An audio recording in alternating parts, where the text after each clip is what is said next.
o rapaz que sobreviveu. Mr. e Mrs. Dursley, que vivem no número 4 de Privet Drive, sempre afirmaram, para quem os quisesse ouvir, ser o mais normal que é possível ser-se graças a Deus. Eram as últimas pessoas que alguém esperaria ver envolvidas em algo estranho ou misterioso porque, pura e simplesmente, não acreditavam nesses disparates. Mr. Dursley era diretor de uma empresa chamada Grunnins que fabricava brocas. Era um homem atarracado, quase sem pescoço, apesar do seu farto bigode. Mrs. Dursley era magra e loira e tinha um pescoço com o dobro do tamanho normal, que lhe era extremamente útil para espreitar os vizinhos através das sebes, o que sucedia com grande frequência. Os Dursley tinham um filho pequeno chamado Dudley que, na opinião de ambos, era melhor do que qualquer outro rapazinho à face da terra. Tinham tudo o que queriam, mas, infelizmente, tinham também um segredo e o seu maior pavor era a ideia de que este pudesse alguma vez ser descoberto. Seria insuportável se alguém suspeitasse da existência dos Potter. Mrs. Potter era irmã de Mrs. Dursley, mas não se viam havia muitos anos. A verdade é que Mrs. Dursley fazia-se passar por filha única porque a irmã e o imprestável do cunhado eram o mais diferentes deles que imaginar se pode. Os Dursley ficavam arrepiados só de pensar no que diriam os vizinhos se os Potter alguma vez aparecessem lá na rua. Sabiam que tinham também um filho pequeno que eles nunca tinham visto e esse rapazinho era mais um motivo para os querer manter afastados. A última coisa que lhes interessava era verem Dudley perto de uma criança daquelas. Quando Mr. e Mrs. Dursley acordaram, na manhã cinzenta e pesada de terça-feira em que começa a nossa história, nada fazia prever naquele céu enevoado as coisas insólitas e misteriosas que começariam em breve a suceder por todo o país. Mr. Dursley retirou do armário a sua gravata mais vulgar para levar para o trabalho, enquanto Mrs. Dursley tagarelava e se debatia para conseguir sentar na cadeirinha das refeições o pequeno Dudley que não parava de gritar. Nenhum deles reparou na janela, através da qual se teria podido ver uma enorme coruja amarelada e esvoaçando em grande alvoroço. Às 8:30 da manhã, Mr. Dursley pegou na pasta, deu um beijo de despedida a Mrs. Dursley e tentou fazer o mesmo a Dudley, mas não conseguiu porque ele estava a meio de uma birra, atirando com papa às paredes. Que peste, queixou-se Mr. Dursley depois de sair de casa, entrar no carro e afastar-se do número 4. Só quando chegou à esquina teve o primeiro sinal de que algo estranho se passava. Uma gata estudava um mapa. No primeiro segundo, Mr. Dursley não teve consciência do que vira, mas, depois, voltou a cabeça para olhar melhor. E lá estava a gata malhada, na esquina de Privet Drive, mas não havia mapa nenhum à vista. Onde diabo tinha ele a cabeça? É claro que tinha sido uma ilusão de ótica. Mr. Dursley piscou os olhos e fixou bem a gata. Ela olhou para ele, quando virou a esquina para subir a rua, e espreitou pelo retrovisor. A gata lia agora a tabuleta onde estava escrito Privet Drive. Não lia, olhava. Os gatos não podem ler mapas nem tabuletas. Mr. Dursley sacudiu a cabeça para afastar aquele episódio e, enquanto atravessava a cidade, não pensou senão na grande encomenda de brocas que esperava receber nesse mesmo dia. Todavia, à saída da cidade, o seu espírito foi afastado das brocas por outra coisa. Enquanto esperava no habitual engarrafamento, não pode deixar de reparar que havia uma série de gente vestida de uma forma muito pouco usual. Gente coberta com longas capas. Mr. Dursley não suportava as pessoas que se arranjavam de modo excêntrico, as figuras de alguns jovens, e partiu do princípio de que se tratava de uma nova moda estúpida. Tamborilou com os dedos no volante do automóvel e os olhos prenderam-se-lhe num desses grupos tumultuosos de exibicionistas. Murmuravam entre si, num estado de grande excitação e Mr. Dursley ficou ainda mais irritado ao constatar que alguns deles não eram de todo jovens. Que lata, aquele indivíduo devia ser mais velho do que ele e usava uma longa capa verde esmeralda. Porém, nessa altura, pensou que muito provavelmente se trataria de uma manobra de propaganda ou de um peditório. Sim, devia ser isso. O trânsito avançou e, alguns minutos mais tarde, Mr. Dursley chegava ao estacionamento da Grunnins, novamente a pensar nas brocas. No escritório, era seu costume sentar-se de costas para a janela. Se assim não fosse, ter-lhe-ia sido bem mais difícil concentrar-se no trabalho durante a manhã. Assim, não viu as corujas descendo rapidamente em plena luz do dia, apesar de todos os transeuntes apontarem estarrecidos e de boca aberta enquanto coruja após coruja passava sobre as suas cabeças a grande velocidade. A maior parte nunca tinha visto uma ave daquelas, nem mesmo à noite, mas Mr. Dursley teve uma manhã absolutamente normal e livre de corujas. Gritou com 5 pessoas e fez várias chamadas telefónicas de grande importância, nas quais gritou ainda mais. Esteve bastante bem disposto até à hora de almoço quando decidiu dar um pequeno passeio para esticar as pernas e ir comprar um pão de leite à padaria da frente. Tinha esquecido por completo as pessoas com capas até deparar com um grupo que se encontrava junto da padaria. Lançou-lhes um olhar enfurecido. Não sabia explicar porquê, mas faziam-no sentir-se desconfortável. Este grupo estava também a murmurar, denotando uma grande excitação. Só quando passou por eles, levando um enorme donut num saco, conseguiu apanhar no ar algumas palavras do que eles estavam a dizer. Os Potter, sim, foi o que ouvi dizer. Sim, o filho deles, o Harry. Mr. Dursley ficou trânsido. O medo apoderou-se dele.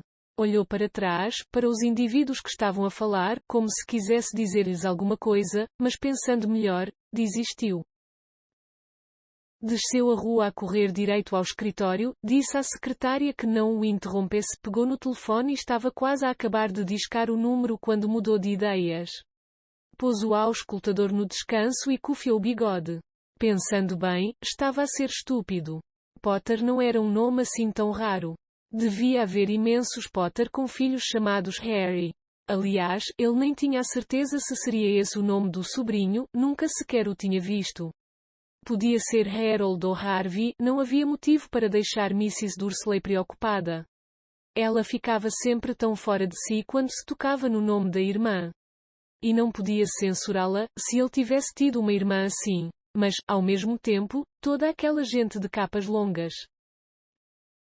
Foi bastante mais difícil naquela tarde concentrar-se nas brocas e quando deixou o edifício, às 5 horas, estava ainda tão preocupado que chocou contra uma pessoa logo à saída da porta. Desculpe, resmungou, enquanto o homenzinho se desequilibrava quase caindo. Só alguns segundos mais tarde Mr. Dursley se apercebeu de que o homem vestia uma capa roxa. Não parecia minimamente preocupado por ter tropeçado e por quase ter ido parar ao chão. Pelo contrário, o seu rosto abriu-se num enorme sorriso e disse numa voz tão aguda que levou alguns transeuntes a pararem para olhar.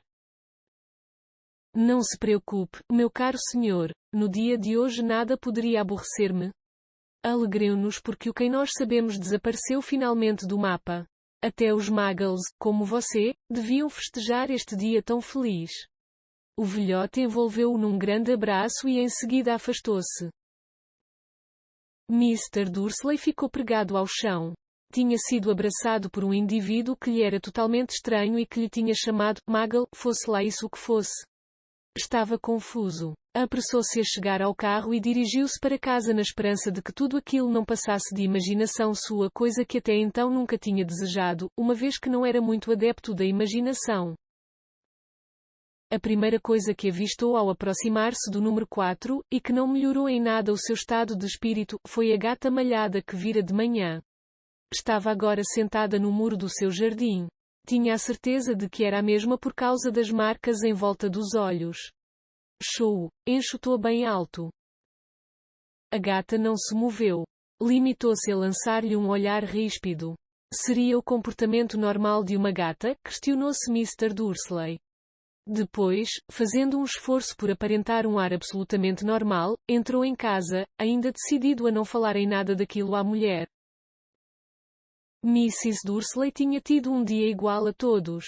Contou-lhe, durante o jantar, os problemas que os vizinhos do lado estavam a ter com a filha e que Dudley aprendera a dizer, não quero. Mr. Dursley tentou agir com a maior naturalidade. Depois de terem deitado Dudley, encaminhou-se para a sala chegando mesmo a tempo de ouvir a última notícia do telejornal.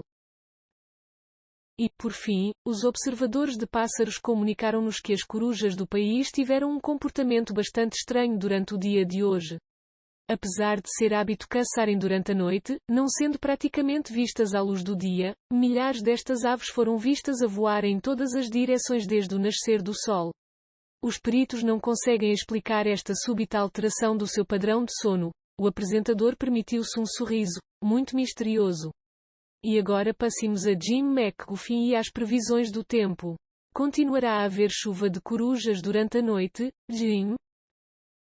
Bem, Ted, disse o meteorologista, quanto a isso não posso afiançar, mas as corujas não foram o único fenómeno do dia de hoje.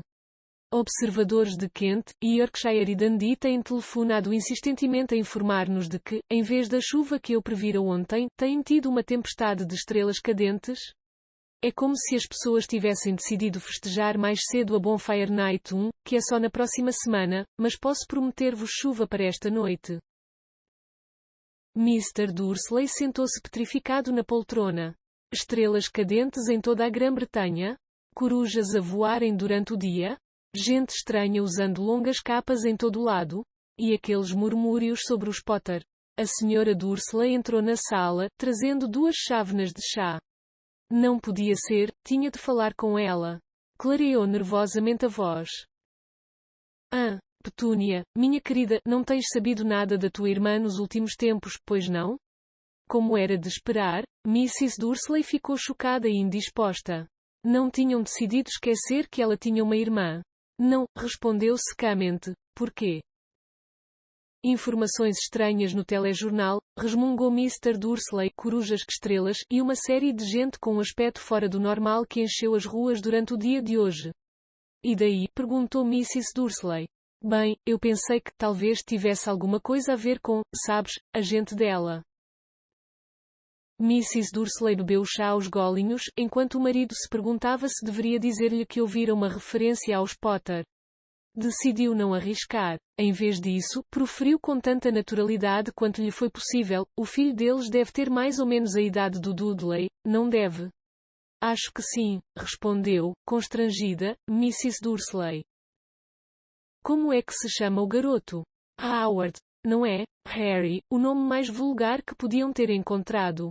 Ah, exclamou Mr. Dursley com o coração apertado, claro, concordo inteiramente contigo, que nome vulgar. Não voltou a falar-se no assunto e subiram para se deitar. Enquanto a esposa estava na casa de banho, Mr. Dursley aproximou-se da janela do quarto e espreitou para o jardim. A gata ainda lá estava. Olhava para a parte de baixo da rua como se esperasse por alguma coisa. Estaria ele a imaginar coisas? Haveria alguma relação entre tudo aquilo e os Potter? Se viesse a saber-se que eles eram da família de um casal de, bem, ele não suportaria isso. Deitaram-se. Mrs. Dursley adormeceu rapidamente, mas o marido ficou acordado com a cabeça às voltas. O último pensamento reconfortante que teve, antes de adormecer, foi que, mesmo que os Potter tivessem alguma coisa a ver com aquilo, não havia motivo algum para se aproximarem. Sabiam perfeitamente o que ele e Petúnia pensavam sobre eles e os da sua espécie, não havia motivo para se verem envolvidos no que quer que fosse que estivesse a acontecer. Bocejou e virou-se na cama. Aquilo não iria afetá-los. Como ele se enganava. Mr. Dursley podia ter caído num sono agitado, mas a gata que continuava em cima do muro não aparentava o menor sinal de sono. Estava imóvel como uma estátua, os olhos bem abertos, fixos na esquina de Privet Drive. Nem sequer estremeceu quando a porta de um carro se fechou ruidosamente na rua de trás, nem quando 2 corujas fizeram um voo rasante sobre a sua cabeça. Era quase meia-noite quando a gata se moveu. Um homem surgira na esquina onde os olhos da gata tinham estado fixos. Apareceu tão súbita e silenciosamente que parecia ter saído do chão. A cauda da gata contorceu-se e os olhos contraíram-se. Nunca fora visto em Privet Drive ninguém que se parecesse com aquele homem. Era alto, magro e muito velho, a julgar pela barba e pelo cabelo prateado, ambos tão longos que lhe chegavam à cintura. Usava uma capa até aos pés, um manto cor de púrpura que varria o sol e botas afiveladas de tacão. Tinha uns olhos azuis muito claros que brilhavam intensamente por detrás de uns óculos de meia-lua. O nariz era longo e torto como se lhe o tivessem partido pelo menos 2 vezes. O nome desse homem era Albus Dumbledore. Albus Dumbledore parecia não se dar conta de que acabava de chegar a uma rua onde tudo, desde o seu nome até às suas botas, era indesejável. Estava distraído a vasculhar na capa como quem procura alguma coisa quando lhe pareceu estar a ser observado. Olhou subitamente para a gata que continuava a fitá-lo do outro lado da rua. A visão da gata pareceu diverti-lo. Riu-se entre dentes e murmurou: eu devia ter adivinhado. Encontrou o que procurava nos bolsos. Parecia um isqueiro prateado. Abriu a tampa, segurou-o no ar e carregou com o dedo, provocando um pequeno estalido. O candeeiro mais próximo apagou-se com um ruído seco. Ele voltou a premir o objeto e o outro candeeiro apagou-se também. Repetiu 12 vezes aquela operação até que as únicas luzes acesas em toda a rua, 2 minúsculos pontinhos lá longe, eram os olhos da gata ao observá-lo. Se alguém espreitasse pela janela naquele momento, mesmo que fossem os olhinhos pequeninos e vivos de Mrs. Dursley, não conseguiria ver absolutamente nada do que estava a acontecer no passeio. Dumbledore guardou o apagador no bolso da capa, aproximou-se do número 4 e sentou-se no muro, ao lado da gata. Não a olhou diretamente, mas passados alguns momentos, dirigiu-se a ela. Curioso vê-la aqui, professora McGonagall, voltou-se para sorrir à gata, mas esta tinha desaparecido. Estava agora a sorrir para uma mulher de aspecto austero, com óculos quadrados com a forma exacta das marcas que a gata tinha em volta dos olhos. Também ela vestia uma capa verde esmeralda, tinha o cabelo negro apanhado num rolo e parecia claramente irritada. Como soube que era eu? Perguntou. Minha cara professora, nunca vi uma gata sentada de uma forma tão rígida? Também você ficaria rígido se estivesse um dia inteiro sentado num muro, repostou a professora McGonagall. Todo o dia? Quando podia ter estado a festejar? Eu devo ter encontrado pelo caminho uma dúzia de festas e celebrações. A professora McGonagall torceu o nariz, irritada. Ah, sim, estão todos a festejar, disse com impaciência, seria de esperar que fossem um pouquinho mais cautelosos, mas não, até os Muggles já se aperceberam de algo invulgar, deram a notícia no telejornal deles, fez um sinal com a cabeça na direção da janela escura da sala dos Dursley, ouvi. Bandos de corujas, estrelas cadentes. Bem, eles não são totalmente estúpidos. Foram obrigados a perceber que se passa alguma coisa. Estrelas cadentes em Kent, aposto que anda por aí o dedo do Dédalus Diggle, ele não tem muito juízo naquela cabeça. Não pode censurá-los, disse Dumbledore suavemente, tivemos muito pouco para festejar durante os últimos 11 anos. Eu sei muito bem disso, respondeu, irritada, a professora McGonagall, mas não é motivo para perderem a cabeça. Têm andado para aí em plena luz do dia a espalhar boatos, sem sequer terem o cuidado de se vestir como os Muggles.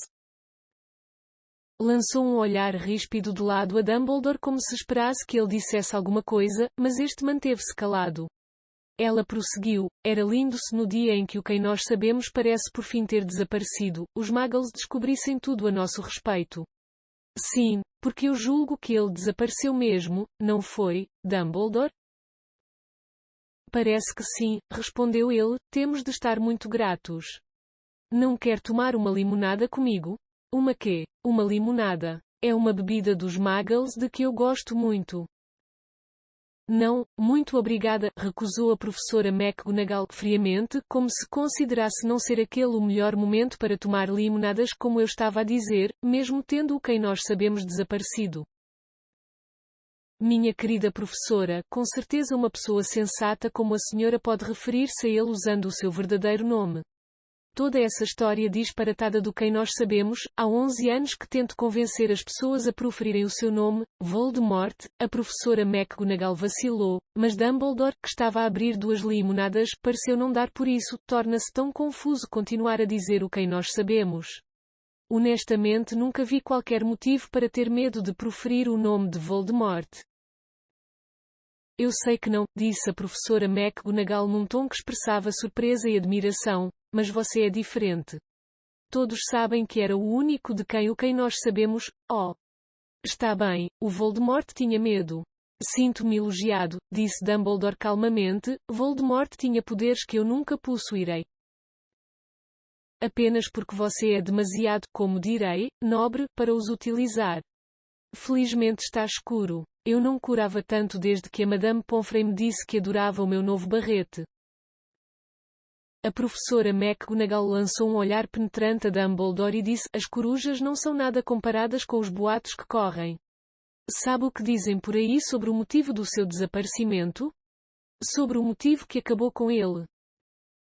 Parecia que a professora McGonagall tinha chegado ao ponto que lhe interessava mesmo discutir, a verdadeira razão que a levara a esperar num muro duro e frio durante um dia inteiro, pois nunca antes, nem como gata nem como mulher, tinha olhado para Dumbledore com um olhar tão penetrante como naquele momento. Era óbvio que, fosse o que fosse que se dissesse, ela só acreditaria depois de o ouvir da boca de Dumbledore. Mas este estava a escolher outra limonada e não lhe respondeu. Dizem, prosseguiu ela, que ontem o Voldemort apareceu em Godric's Hollow e foi procurar os Potter.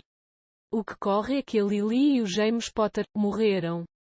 Dumbledore baixou a cabeça. A professora McGonagall suspirou. A Lily e o James, custa a crer, eu não queria acreditar. Oh! Albus!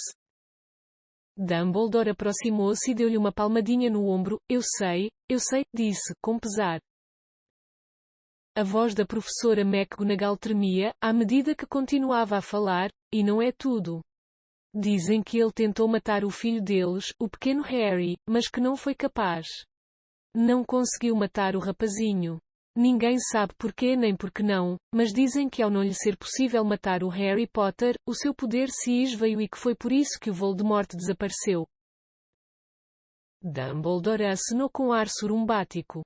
Mas, é verdade, hesitou a professora McGonagall, depois de tudo o que ele fez, toda a gente que matou, não foi capaz de matar um rapazinho? É tão confuso, como terá o Harry conseguido sobreviver?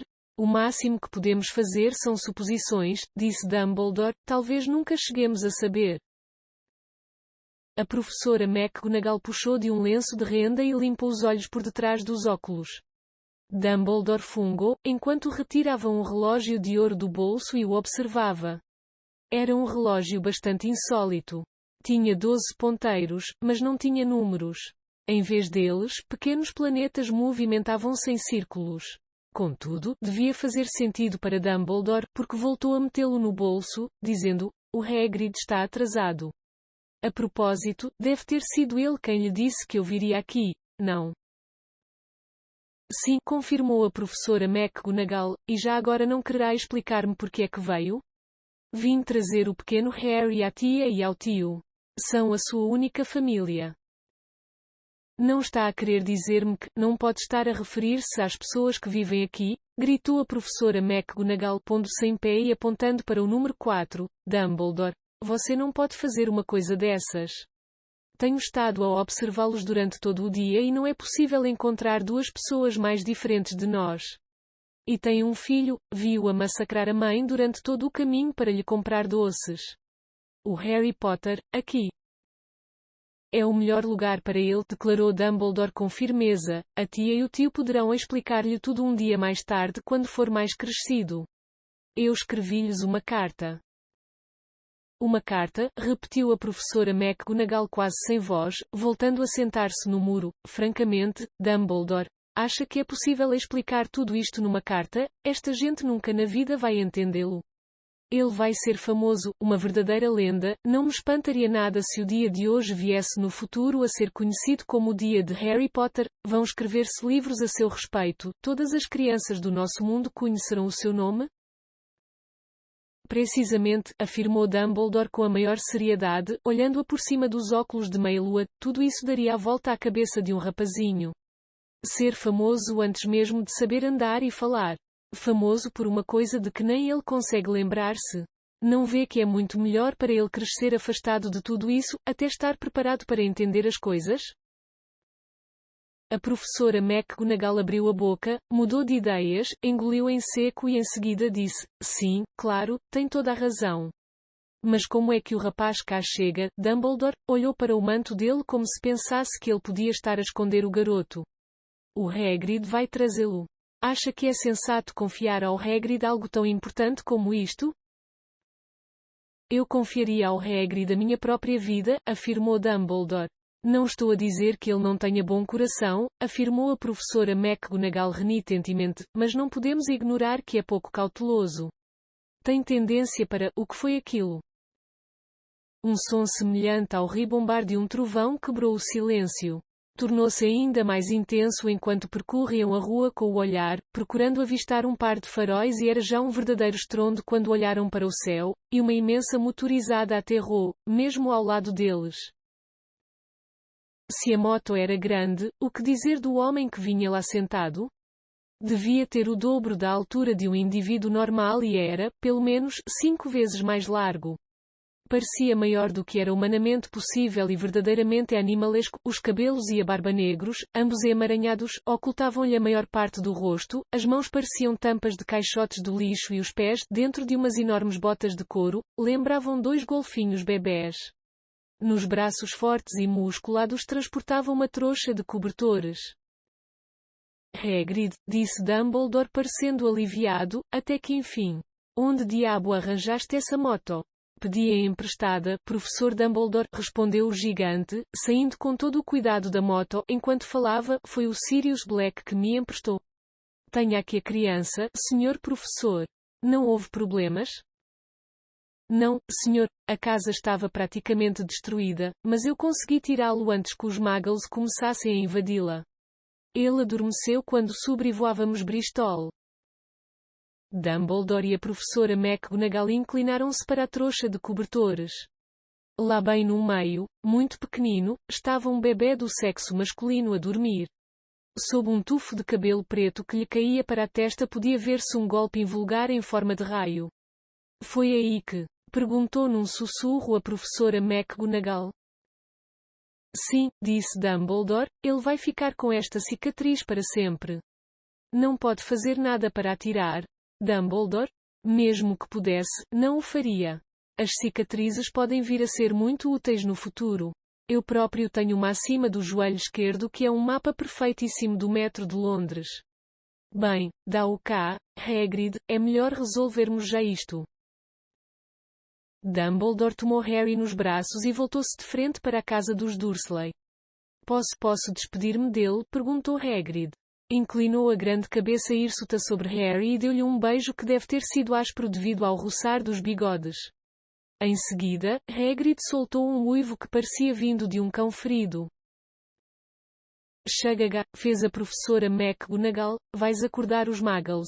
Desculpem, soluçou Hagrid, pegando no enorme lenço de assoar onde enterrou toda a cara, mas não consigo evitar, a Lily e os James mortos e o pobrezinho do Harry a ter de ir viver com Muggles. Eu sei que é triste, mas vê se te controlas, Hagrid, ou vão acabar por descobrir-nos, disse baixinho a professora McGonagall, dando uma palmadinha no ombro de Hagrid, enquanto Dumbledore entrava no jardim, em direção à porta principal. Colocou cautelosamente o pequeno Harry no degrau da porta, retirou uma carta de dentro da capa, enfiou-a no meio dos cobertores que envolviam o bebê e veio juntar-se aos outros. Durante um minuto, ficaram os 3 a olhar para a trouxa. Os ombros de Hagrid estremecerão, a professora McGonagall piscou os olhos nervosamente e a luz brilhante que costumava irradiar do olhar de Dumbledore parecia ter desaparecido. Bem, disse por fim Dumbledore, está feito. Não vale a pena ficarmos aqui. O melhor que temos a fazer é juntarmos-nos aos que estão a festejar. Sim, disse Hagrid numa voz abafada, é melhor livrar-me desta moto. Boa-noite, professora McGonagall, boa-noite, professor Dumbledore. Limpando os olhos úmidos à manga do casaco, Hagrid subiu para a moto e ligou o motor. Com um ruído, esta elevou-se no ar e desapareceu na escuridão da noite. Espero vê-la em breve, professora McGonagall, despediu-se Dumbledore, fazendo um aceno com a cabeça. A professora McGonagall assoou o nariz como resposta. Dumbledore voltou-se e desceu a rua. Quando chegou à esquina, parou e pegou no apagador prateado. Premiu o botão uma vez e 12 bolas de luz regressaram aos candeeiros da rua, envolvendo Private Drive numa luz alaranjada e permitindo avistar uma gata malhada a desaparecer furtivamente pela esquina oposta da rua. A trouxa de cobertores no degrau do número 4 mal se distinguia. Boa sorte, Harry, murmurou. Deu meia volta e, cortando o ar com um golpe do manto, desapareceu.